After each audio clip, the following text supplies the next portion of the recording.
Hello and welcome to all of our fantastic viewers of the Bulgarian Entrepreneur. Today we're joined by Mark the Turk, a renowned entrepreneur, mentor, and founder of Ideas.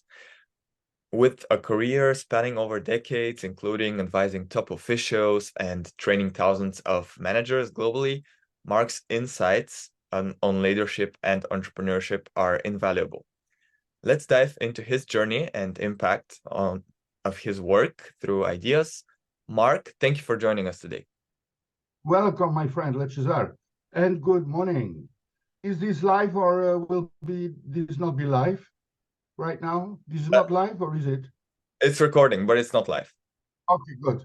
So welcome again. And yes, I trained more than 90,000 managers worldwide and consulted quite some companies, including top officials and normal people like you and me. Amazing, amazing. Mark, the title of your upcoming lecture with BEM is quite intriguing. You have called it How Not to Become Crazy as a Manager. Can you share a bit more of what exactly it will be about? Yes, sir, indeed. So basically, there are, per the works of Mr. Lafayette von Hubbard in his management system, there are 51 ways, what he calls to create a delirium tremens in any company. Delirium is like, tremens is moving. When people drink too much, you have a similar situation. So there are indeed 51 ways to, as I call it, make a manager crazy. And we are not going to see all the 51 on the training next week on 19th of December. However, we are going to talk about the most important ones. And those 51 ways, they can cost easily 60% of the company's energy, time, and money. And that's why I think it's very important to at least go over the most important ones on the lecture. Yes. Fantastic. And what are the most common stress factors for managers, and how do you advise on handling these? Yes. So, okay. So the stress is a modern word, but basically it means being suppressed too much. Now, with all my respect for God, Allah, Buddha, Yahweh, Krishna, Vishnu, etc., this comes from people. It's created by people. And those people are called antisocial people. They love to stop the games of every leader. They do this in a hidden way. So that's the main and the first factor. But there are other factors.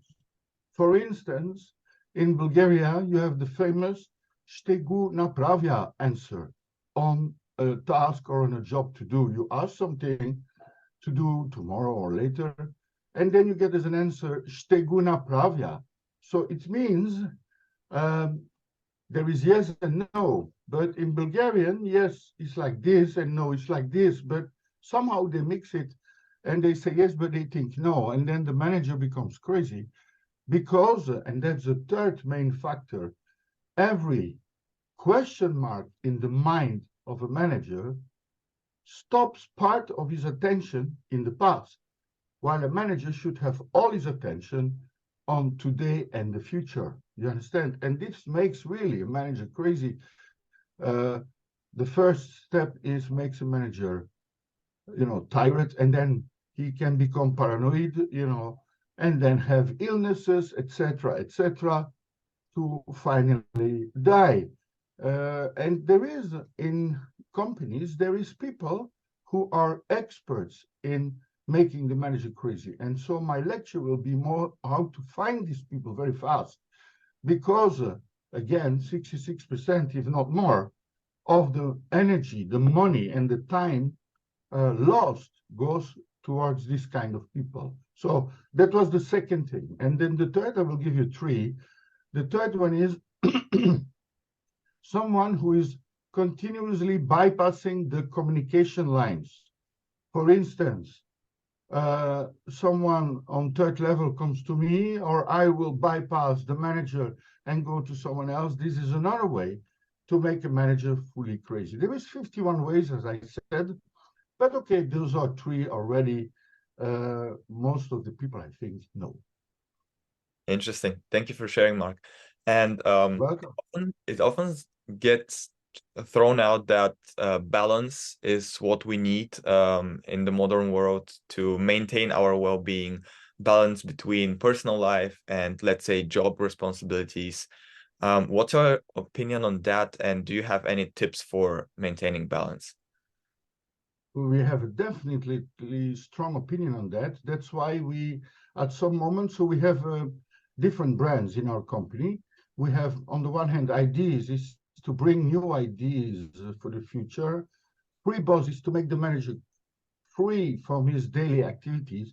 And then 2 years ago, we also created new generation families, is how to balance these things. Now, here is a common error made by the psychological world. The psychological world thinks that, okay, you have to take a lot of time, quality time, with the family, etc. It doesn't have to do with time. You can see your kids 10 minutes a day and everyone feels fine.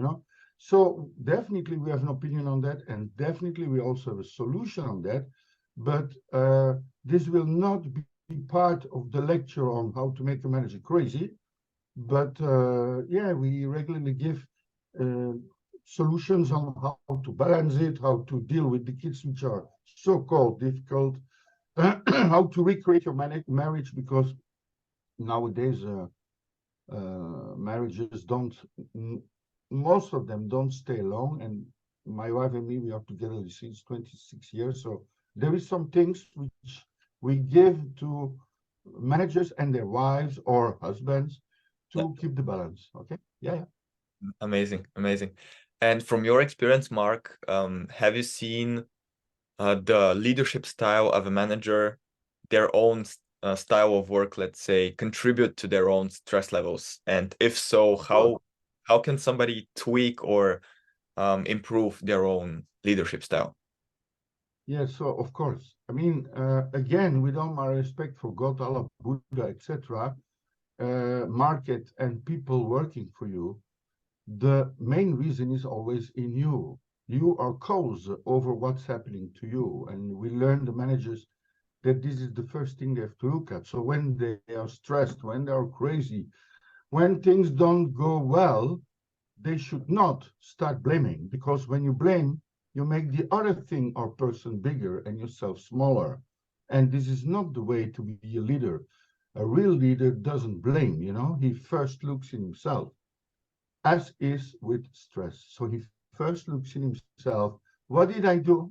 I should not have done.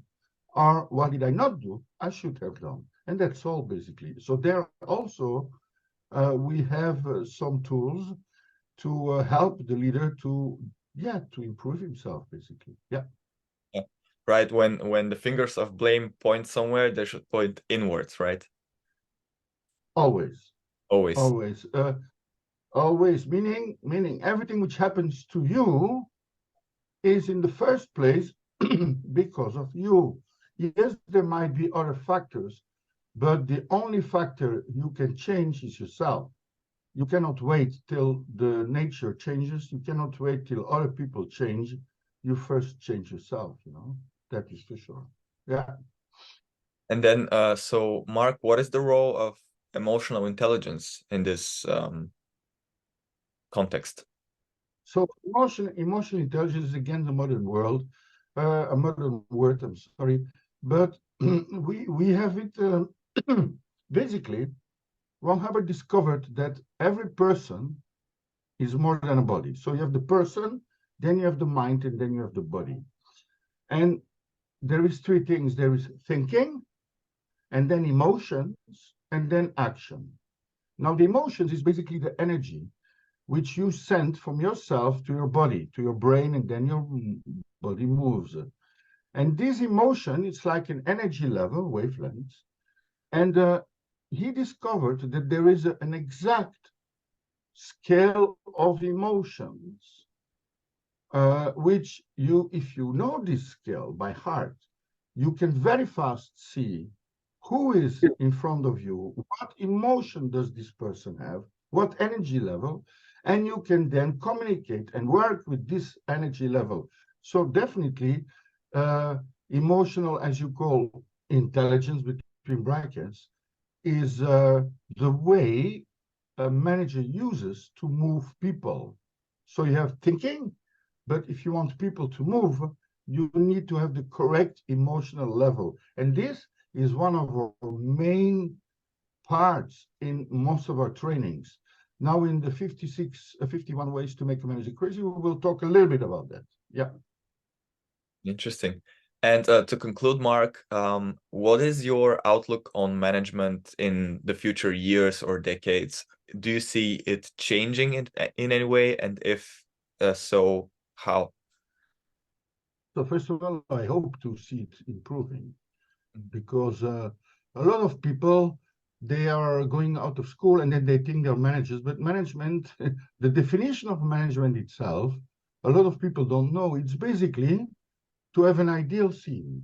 So to be able to see the future and the ideal scene there. And then second, to see the actual scene like it really is, and to help this actual scene to go to the ideal scene. And that's what I call management. Now, a lot of people, one, don't dream or don't see the future anymore. And two, don't confront, for many reasons, the reality anymore. So what happens is that most managers are just like robotically using techniques which are not working anymore.